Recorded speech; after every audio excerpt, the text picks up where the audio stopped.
warri akka aktivistii ta'e beeku warri akka arsii ta'e Maayyuu wal fuudhu jirani.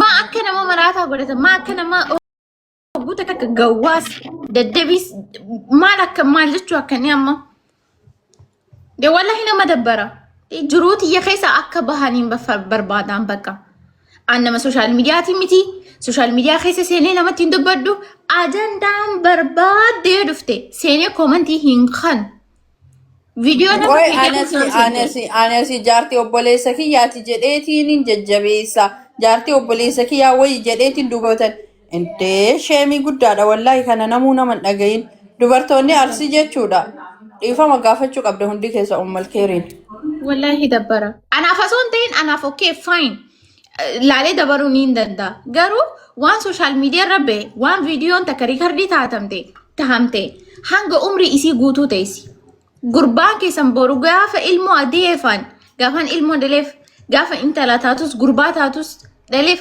maali ummanni akkanaa maali ummanni abbaa xiyyaa joo isaan oolam maa imeejii hin taane takka nama duratti kaayuun hin barbaachisu wallahi nama jibbisiisa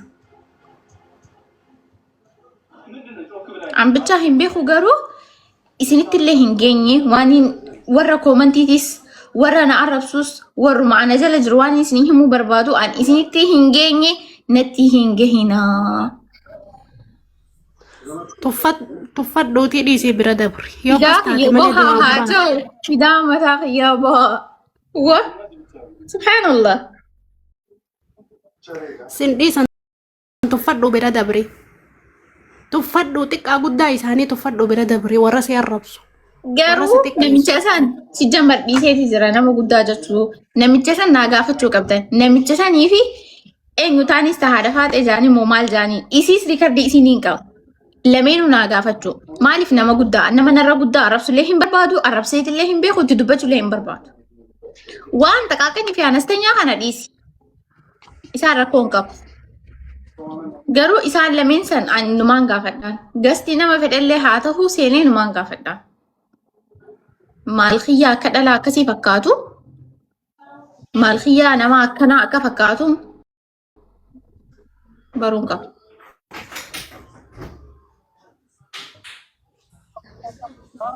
Wallahi baruun qaba. Akkuma isaan garaan isaan dhukkubee gastii bananii nama dilasa walitti qabanii dubbatan sanitti atillee mana nama takkaa godhamee maali badiin tiyya ilaa arraa kanarra buute kun ilaa arraa useetiin jira arra hoo sababa inni waan kana dubbatetti ani itti maqaan kiyya na ka'u kuni maali gaafii kana gaafattee dubbachuu qabda beqa deebiin si deebi'uu qaba ana makka kiyyaatitti dhageeffadhu malkee dubbiin teessanni oowwiti waan taateef silaa isaanuma hundaa'u tuffattee bira dabrarte warra nama akkasii hin tuffattu oromiyaa maali beektaa waan amma mixii tana waan mixii mana isaa keessa teessee dhiifama gaafadhu jiru tureen Dr. Asliin Kiyaariin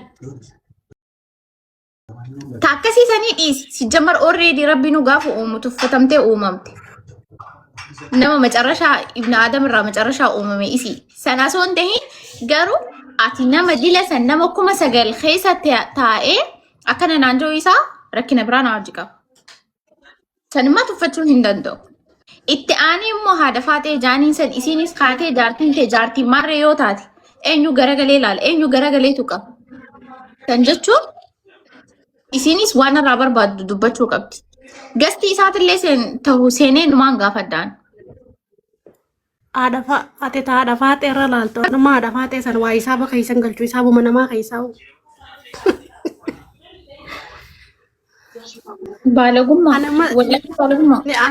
Anamma isaabuma namaa keessa galchee naman godheen laalu haadha faatee. Tokkoffaa mucayyoo nurraan tuqinaa dhiisaa yaa uummata dhiisaa ani wallaahi billaahi kaleessallee argee ture footoo isii postotee jennaan maal akka jala barreessaa turtanii maal akka isin jedhaa turtanii mucaa keenya badii qaba isuma yoo qabanne wayyuu mucayyoo tana yoo dhiifne gaarii miti mucattiin tun dubartii arsiiti harargee laallatuyyuu arsiidha intala arsiiti arsiitu fuudhee galeeni ilma arsiiti fuudhe minin bittoonyin maalinno Innaa kanaafuu yoo dhiifne gaarii miti yaa dubartoota Arsii. Irraa goraani mucayyotan. Dhiiraa dhalattu irraa gora. Dhiirri silaa dubartii postatu. Inni dubartii hin ga'u sijjammar.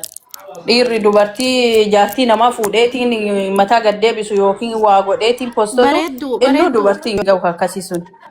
bareeddu mee isii gorsi Anu isi miskiina maal wallahi billahi akka kaleessa isiin illee akkanumatti la jaarsa amma maal kiyyatu na jette amma maal arrabsiisee jette jedhaatiin oolte uummata akka bareeddu isiin laala badii nama takka maaliif qabdu. isiin jee amma namoota isiin nama gurguddaadha maaf akkas naan jaanii jettee isiin amma qubna gara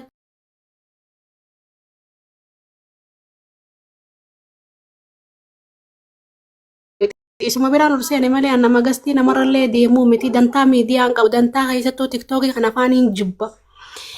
Namni inni amma isiin akkana jettu kun nama safuu fixatee guyyaa rabbii nama isiin amma nama guddaa jettee haasoitu kana wallaahi guyyaa tokko darajaa ilma namaa keessa kaayee ilaalee hin beeku. Arraba yoo taatellee nama arraba qabu xiqqeenya yoo taatellee nama xiqqeenya qabu akka isi itti uffadhu bira dabree osoo hin jiruuni nama akkanaa kan akkamittiin tuffadha jetta bar isiitu bakka kannee fi nama godhee nama guddaa jee raasa'u jira malee ijoollee xixiqqoo warra akka daa'ima ijoollee wannaatitti waa laaqqataa oolu bara sirra namni amma isiin nama guddaa maal jettu kun kanaafuu Jammar isaatii maamaa'ee isii maal si gorsa. fakkaate ni beektaa Oromiyaa biyyee? dhage. Amma Oromiyaa maal si fuula fakkaate ni beektaa? maarree jettuu osoo hin tahin Haa. qoy gusta akka bareeddu. Osoo hin tahin osoo laal suni laayifii mataa isaati hin dhibu. Waan fedhe laayifii gubbaa taa'ee waan fedhe godhuu ni danda'a. Xiqqinaa fi guddina osoo hin tahin waan guddina qabaatuu fi gastiin dilli sun nama dilasa walii yaamee namni isa kabajaa isaatiif walitti qabamanii namni dilli sun walitti dhufee haasawni san haasawame akka dhiifamallee godhee akka jecha sanillee dubbatu nama sanirratti godhe mooka. Kuni amma nama xiqqaa jedhamee bira dabaruu miti. Akkaanii itti amanu amma.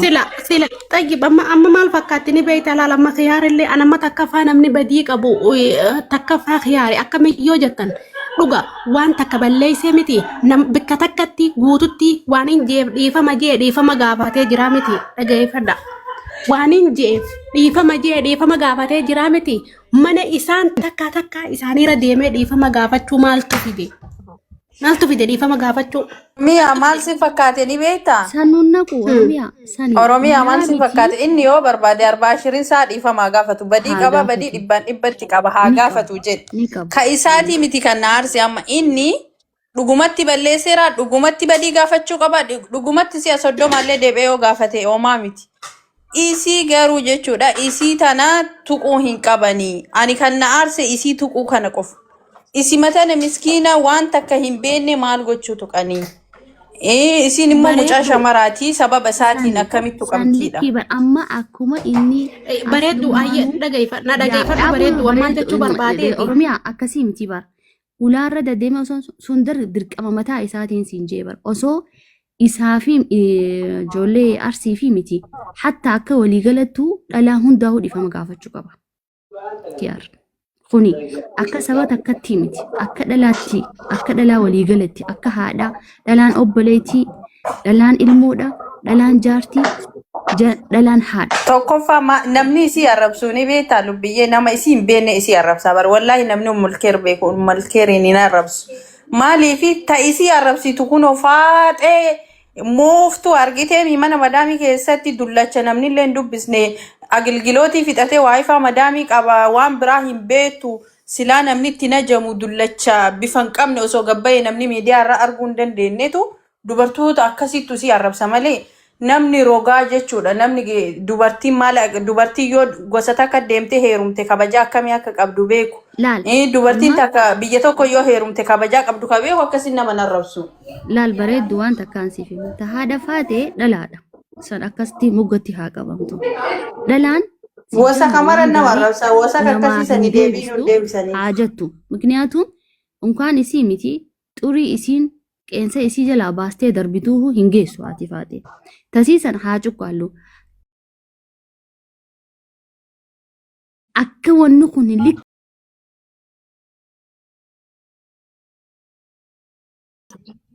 Sigaleemi dhalaatti arsii tuqe jechuun atilleen dhalaadha tuqamtee jirta. Hangafa dhiyoo si jaalate dhalaa biraa tuqe jechuun akkasi tuqeetti lakkaawamuu qaba. Bakka kanatti khalaxa guddaa dalagee jira.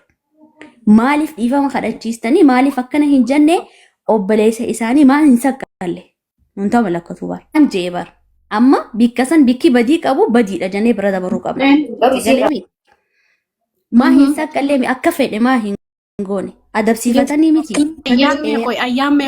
Ayyaammee qoy takka umal kayre dhaggeeffadhu namni ati nama guddaa jettuun kana hunda nuti isa dura beeyna ati kalee isa dhufte namni ati nama guddaadha maaliif akkas naan jaa nadhagaama jettu kun hundi warra ijoollee hin geenye nama guddaan hin jiru sooshaal miidiyaa kanarra warra hudduu nadhoo eegaa oolu dhalaa dhiirtinis jechuu dhalaanis warra sadaqaa jecha hudduu qullaa hudduu isii baaftee asirra ooltu malee namni guddaan hin jiru sooshaal miidiyaa kanarra namni guddaan lafarra jira namni kabajaa lafarra jira nama guddaa akkas naan jee nama maalii akkana naan jee bay kitaaba akkanaa keessaa bay. Namni guddaan hin jiru ka waan bareeduu fi waan fokkatu hin beeyneetu asirra oola dantaa sadaqaa ifiitiif ka ilmoo ifii hin beeyne haadha ifii hin beeyneetootu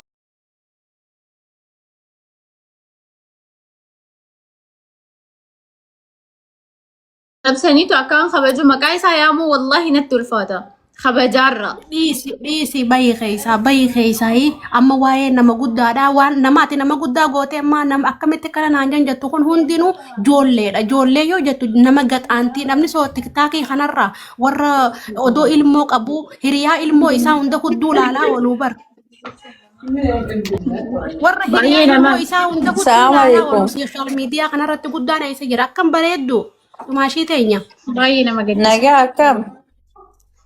jirtu habibti welcome Jirra alhamdulillah. Beeta ani hanga girgirrin kun taa'amullee gastii nama tokkollee hin seenne deebiillee nama tokkoof hin deebisne. Maal jechuu barbaadanii beeta waan tokko qofa dubbachuu fedha. Wanni nan dubbachuu fedhu Ummul Keeriini namni wajjin nyaachuu jiru, namni wajjin dhuguu jiru, namni wajjin deemuu jiru, namni wajjin galuu jiru yoo dhugaa dubbadhe ana. Namni waa hunda beeku ana. Dhugumatti Ummul Keeri waa'ee zarinnatiin beektu, waa'ee maaliin beektu waan tokko keessa hin jirtu wallahi. Kabadii qabullee ilmuma kenna, kaballeessee ilmuma kenna. Isiin garuu wallahi rabbii keessan bira itti gaafatamta waan takka hin beektu mucayyoo waan takka irraa quban qabdu. Wama zarinnatii jedhan takka illee hin beektu. Yeroo inni gadi bahee yeroo inni arsii arrabsu sanuu wal bira hin jiran. Inni makiinaa keessara isiin manuma bira jirti. Numa wajjin eega kaanee turree booda isumaa miidiyaa irra jiru argite malee qubumaa hin qabdu. Innaa kanaafuu maal jechuu barbaade ijoollee teenna dhiisaa isii hin tuqina. Dubartii ofii nama dhufteen jabeeffata malee akkas hin godhanii. Isii ilaaltee boruta biraa akkamitti dhiira teenna heerumtiree rakkoodha. Kanaafuu dubartoonni teenna dhaabuu qabdan. Dubartii nama dhufteen jabeeffatanii innaa akkas. bareeddu ana manaa fi miciyyoon tun bakka takka hin jirru siin bakka takka jirtanii waliin illee nyaatanii dhuganii niin beeka sirriitti akka isin bakka takka jirtanillee niin beeka garuu ani Umal Keeri wanni yeroo hedduu garaan nyaatu Umal Keeri osoo nama akka sooshaal miidiyaa kana beeku taate yoo arrabsanillee amma atimma yeroo dheeraan si beeka laa bareeddu nama asirra ture nama sooshaal miidiyaa kanarra ture ni beeyta waan sooshaal miidiyaa ni beeyta warra tiktaakii maraataa akka garan qabne ana hunda ni beeytaatillee isa amma miciyyoon tun hin beeytu bar waan takkarraan beeytu waa'ee sooshaal miidiyaa kana itti dhagaama isii umaa takkarraan beeytu sii galee miciyyoota roodii. Dubartii amma fakkeenyaaf isiin tuni dubartii arsiiti teessanii mitiyyuu. Ta arsiiti dubartii arsiiti nyaapha arsiiti malee nyaapha warra argeetii miti amma isiin. Tawar arsiti arsi jabeeffachuu qaba sii galee. Innaa kanaafuu isiini homa wannaa kanaa yuun beektu wallahi homa zarinnatii jedhani harargee jimmaa shawaa maalii jedhan kan gonkuma hin beektu. Warabbal kaaban beektu. Asittuu ka waliin jiraannu nagaumaa wajjin jiraannu wanni akkasiisan hin qabdu. Mucaa yommuu fuudhanii waan xamadaniif na dhibee innaa ijoollee teenne ijoollee shamaraa isi irraa gadi bu'aa. Isi waan takka hin beektu irraa gadi bu'aa. Cadhiftaniiti isitu akkana godhee isi qara dhiira dubartii waraata dubartii bulchaa dhiirri koo akka feete gadi baatee akka feete waan feete balleessiti. Mucattiin tuni koo quban qabdu. Inni gabbahee waan fedhe balleessee galaa isiin itti gaafatamuu hin qabdu haa. Hiniiti harka hiiti yoo isi yogguu laaltanii harka hiiti maal gooti. hingodhinatti wallahi sababa kanarra kaleessa raayila dheengadda wal dhaba qaban amma isaafisiin gadi baatee maa nama tuxxamaa namaa wali buuta jetteeti mana keessa isaa wali bu'u jirti. Isin immoo miidiyaa kanarra akka gootan waan biraati. Inna arrabbii kiyyaaf dubbadha. mayti tan qofti irraa qabatan silaahu akkasii خلاص نيجي amma booda dammoo waan gama kanaan kan dhufu No, maali si fakkaate maamaayee ni beekta namni keenya kun wallaalaadha malee dubartii ofii namni akkana hin godhu. Ani amma osoo Mu'aaz gabbahee Harargee arrabsee isin arrabsuun qabdane warri Harargeedha mikinaatu ani intalatiisa waan ta'eef isinii dhufe waan ta'eef isin tun arsidhatte waan ta'eef arsiin isiitu kun qabu. Dubartii isaaniiti jaartii isaaniiti niitii isaaniiti ilma isaaniitu fuudhe balleesse midheesse kabadii qabu isa isuma balleessu qaban malee isumaan loluu qaban malee isii tana tuquun qabani. Yeroo hedduu ijoolleen Harargee akkasii Harargeen baalagee Harargeen afaan baalagatti maal jedhan mee ijoolluma Harargee takka gaafa tokko dubartii isaanitti heerumta gabbaatee xiqqeessitu gartee mee dhuguma saniif naa bara amma fakkeenyaaf Oromoo keessa Harargeen afaan baalagatti No dhugumatti hin garre ani dhugumatti hin garre ani bar maqaan keenya isa kanaa bar maqaan Oromiyaa maal si fakkaate ni beektaan kana zarinnatiif illee dubbadhu waan biraatiif illee dubbadhu dhugaa rabbiitiif waa dubbadhe ummulkeeri dhimmuma zarinnati jedhan tokko hin qabdu mucatti homa kana hin beektu miidiyaa iyyuu tuktuki iyyuu haga kiyaari heerumte amma waan takka malee hin feenu jeeba haasawa dheeraa hin feenu nuti wanni jechuu jirru amma ajandaa baafannee arrabsinaa yoo jenne afataa fi uffata geenya walla arraba sigalee garuu nuti amma arraba barbaannaa osoo hin ta'in intalti tuni isaan hin xuyne gabbaa jedhi malee akka ati jettu sanitti waliin gare lakki fati hin tahu muyitirra jirta dhagge hogta kala waan si himu jechu live reefu recording hin qab yoo isin mul'ate jechu tuni jechuun ta inni as haye Dr. Asli Kiyaarin akka inni dhiifama gaafatu godhu jiru jechu Mu'aaz takka jiraasitti muhee jechu yoo beetanii sargi isarratti an isii wajji miizee taataa jee isii fi isa miizee waliin godhe. Okay? Lameen miizee wal goonaa dilana an itti dhihaadhee jechuu. Maalummaa isiin beeku biyyatamii dhuftee hin beeku.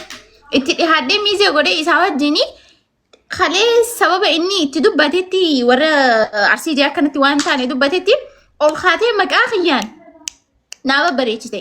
Inni mikniyaatummaan isii guddisee achi kaayee dhiifama gaafachiisuun. Mikniyaatummaan ol ka'ee mal khayraatiitu mana keessaa isa oowwisu jira jechuuni maal jechuu waan an galle.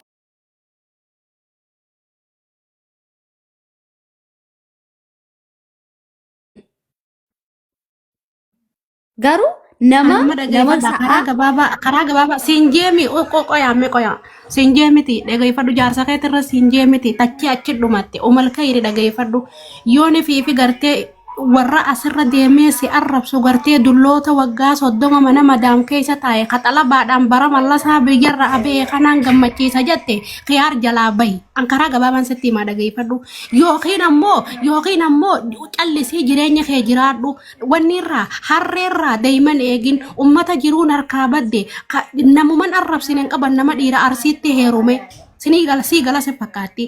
nama yoo sii gala namuman arrabsine hin qaban hunda arrabsaa turan hunda namummaan dhiira arsiitti heerume harraba hin fudhatin hin jiru. Namnummaan dhiira arsiitti heerume harrabsan arrakina hin qabu Oromiyaa lamaan hin galle takka beekta. Harrabsan dhagee harrabsan akka fedhe haa ta'u inni balleesseemi sooshaal miidiyaa irra isa baasaniimi dhiifama gaafachiisaniimi maqaa kiyyaan hamtutti kaasu jechuun maal jechuu.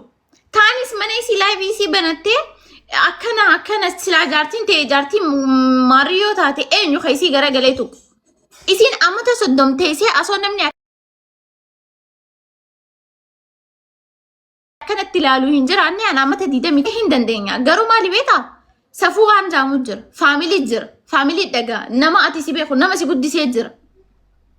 Nama guddisa badduu jaamtee I don't know. Jaatamtee arrabfamtuu jira. طيب اوكي دقي فدو تقا قدان سر 60 نافني دوبا كم تو في تريت ما 60 نافني بقى سي في خيار ولين جبني سي في خيار تي نافني جيرين كيس Hinaafanii bar. كي نافني كم تاتري Barree lafa كم keenyee قدو كم jirraaf. قدو فيتا Oromiyaa. Ta hinaaffaa barreetii lafa keenyee jirraaf aslan.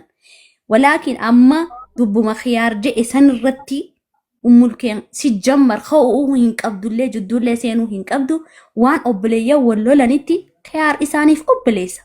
Kuni haqa. Sigalee walaakin isiin san irratti maalinii isii dhoyinaa maalinii isii tana arrabsinaa sababa kana godhanii ani wallahi takkaa miidiyaa irra beellee jecha dubbadhee hin beeku takkaa gastii namaarra seenee dubbadhee hin beeku wallahi isiniin jaa ka rabbiin na shaahida takkaa dubbadhee hin beeku si namni dubbii khiyyaanis na beeku hin jiru nuti laayifiin teenyaahu jiruu namaatu nu quban qabsiistu seenee baanee waan goronee baane khalaas nama gastii biraa harkan nu qofallee taphanne takkaa ajandaa namaa as fudhannee nuti nama hamachuu fi kana jechuu laa dhugaani beeynaan isaan ajandaan isaanii nama as harkifatanii maallaqa nyaachuudha. Sadaqaa isaanii ta'uu ni beena. Walaakin itti ka'uu hin qabaannetti ka'amuu hin qabu namni. Fedhu haasa dhaqatu sooshaal miidiyaa irra uffate yogguu takka. Fedhu sooshaal miidiyaa irra haasa dhaqatu. Fedhu taa'ee waa'ee namaa haasawee haa itti gargaaramu. Tasanii nalleen naqu warra natti dhihaatullee hin naqu. Maali bikka kanarratti an eegaan isa kabajee nama guddaa jedhee kabajee dhalaas taatu dhiiraas ta'u warra sooshaal miidiyaa irra bahee akkanatti nama guddaa jedhamu hangaan an isaan kabajetti na kabajamuu qabaanis. Dirqama kabajamuu qaba. Because anarraan tan ol ka'ee Dr. Asli yookiin haadha faaxe yookiin manaaman akka fedhe baalegee ta'uu hin dubbaddu maaliifi we don't know each other like waliin beenu. Ol ka'ee nama kuma meeqaatam nama kuma sagal moo nama kuma kudhan kaacha keessa jiru maqaa kiyya balleessuudhaaf maarree godhi mixirshoo godhi ati mana uwwisu jira ati maal godhu jira hin ja'amu si jammar hin ja'amu je'ini nuti akka intala harargee takkatti intala teenya akka tuqanii sun barbaanna akka soddaan keenyatti soddaan keenya akka kabaju barbaanna okay nuti ijoollee si komaandoo tiivis kabaja qabna akkasumas intala teenya illee kabajaa nurraa furani intala teenya kabajaa nu tajaajila naqeen jiru kanumaan sin jechuuf walbee obboleetiyyaa ummata kana sintirratti ni zaabin obboleetiyya asliin faan nama amata 13 taa'ee sadaqaa kadhachuu jiru walitti hin fidina dhiisaa namni waa xiqqoo nama arrabseetti maallaqa dalagata yoo siin dalagachuu haa xiqqoo siin dalagatu rakkinni jiru haa shaqalatu waa xiqqoo irra laalin akkasiiti nuti akka harargeetti intala teenya nurraan tuqenaa kabajaan isinii kanne kabajaan bulfadha assalaamu alaikum fixanne na fakkaata obboleettii nageetti Mulkeen galatoomii sikee wayee akkam nagaa ayyuu nagee akka yaada wallahi. Ati akkanatti dila kana miira keessa maaliif seentaaf? Duraanuu jala ignore gootee jiraachuu jirtaami? bar duraan warra nan beene waan fedhe haasa'u.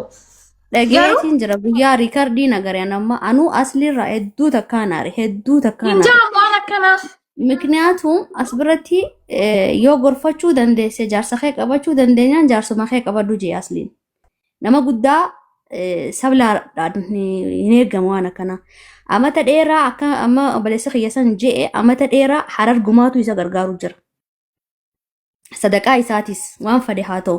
Walaakiin waan ilmi isaanii balleesse atirra kaayamuu hin dandahamu. Wanni kun isaanii ilma isaaniitu waan je'es je'ee ati gabbaatee isa cinaa hin dubbanne wanni ati goote hin jiru kana dammoo isaan wal garafanii hudduu keessa garafanii walaa dhorkan. Ati kana keessa sinaquu hin qabamne atuma siyaas qabatte. Nuti hundinuu likkitti afataa fi uffatatti isaan geenye arrabsuu ni dandeenya nuti. Muush isaanuu barsiisuu ni dandeenya arraba. Namni sooshaal miidiyaa keessa naaseenee maa itti callistaa maa akka suuraa kee gaggara galchan hayyamtaa fi arkee dhiifama gaafadhu. Namni kan naan no harargeen baanaan gaafa asoo an waa takka hin balleessin marqallee asuun waa takka waan badaarraan bisiin viidiyoo kana baabbaranii kaa'e.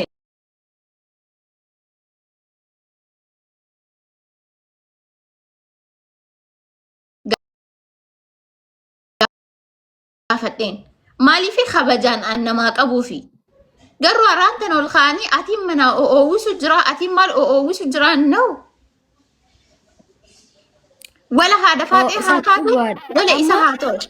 Wala tagaafa saniitis barcaal jenne namnummaan dhalaalee harargee keessaayis namni gabbahee gaafa marqa ja'an saniis dubbatame hin jiru. Laaffisnee bira dabarree jira. Walaakin maali dirqama nurra jiru miti nuti.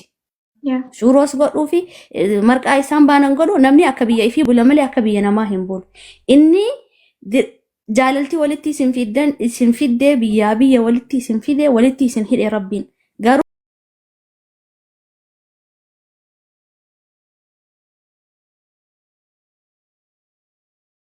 itti mana keessanitti akka bultii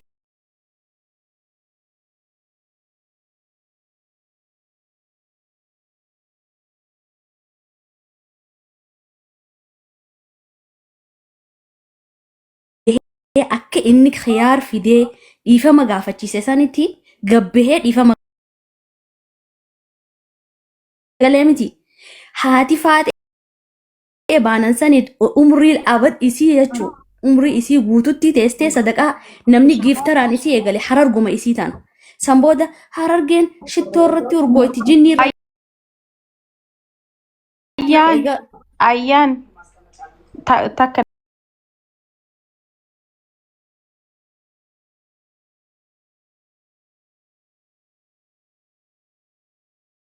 malee yaani isinitti ibiddatti ibidda buusaa jirti.